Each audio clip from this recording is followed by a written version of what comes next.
Justice, when delayed, does not weaken, it sharpens. And in Mendev, the time for silence had passed. The seventh day had come. The day the king had spoken of. The day when truth would no longer remain hidden behind walls or whispers, but would stand exposed before the eyes of all. The hall of justice was filled long before the proceedings began. Nobles of rank, commanders of armies, elders of Siro, and chosen witnesses from across Mendev gathered in solemn anticipation. There was no celebration here, no noise of confusion, only a quiet, heavy tension that settled into every corner of the chamber. This was not merely a trial, it was a moment that would define the strength of the throne itself. Then the doors opened. Queen Sharon was brought in. No longer adorned in the power she once carried, she walked in restrained, guarded on both sides, her presence no longer commanding but contained. Yet even in that state, there remained something unbroken in her posture, a refusal to appear weak before those who now judged her. Behind her followed the 35 soldiers who had raised their swords in her defense. Men who had chosen loyalty to a person over loyalty to a crown. Now they stood as accused alongside her. At the far end of the hall, King Malu sat, not as a husband, not as a man wronged, but as a ruler presiding over justice. His face revealed little, but his presence alone carried the weight of what had been done. To attempt the life of a king was treason. To conspire within the palace itself was betrayal, and to do so as queen was something far beyond ordinary crime. The proceedings began without delay. Evidence was presented, not as speculation, but as fact. The poisoned herbs, the involvement of the palace servant, the attempts made, failed, and repeated. Witnesses were called.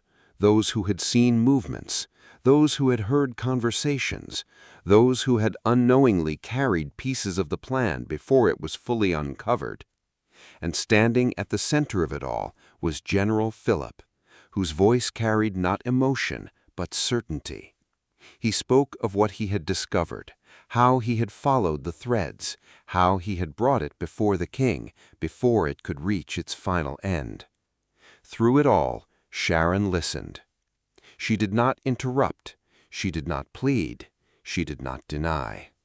Whether it was pride, acceptance, or something deeper, none could say, but she stood firm in the face of every accusation laid before her. And when the time came for her to speak, the hall seemed to tighten around her words. She did not beg for mercy, she did not seek to escape what had been set in motion. Instead, she spoke with a calm that unsettled even those who judged her. She spoke of power, of weakness, of what she had seen in a kingdom that she believed needed stronger hands. She did not justify her actions, but neither did she regret them in the way many expected. Her words did not save her. They sealed her. When the council withdrew to deliberate, the silence that followed was heavier than any argument that had come before. No one spoke openly. No one moved unnecessarily. The outcome, though not yet declared, had already taken shape in the minds of those present.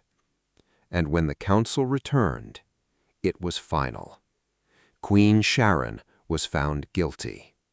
Guilty of treason, guilty of conspiracy, guilty of attempting the life of her king. The soldiers who had stood with her were also judged, each one found guilty of raising arms against the crown they had sworn to protect. The hall did not erupt, it did not cry out, it absorbed the verdict in silence. Because some judgments do not need a reaction, they carry their own weight. King Malu rose slowly, his gaze moving across the hall, not in anger, but in authority fully restored. The sentence was not spoken immediately. It did not need to be rushed. The law of Mendev was clear. The consequence of such betrayal was known to all. Execution awaited. And as Sharon stood there, no longer queen, no longer protected, but fully exposed before the kingdom she had once ruled beside, there was no turning back from what had begun. Because in Mendev, justice was not only about punishment, it was about restoring order. And on this day, order had been reclaimed.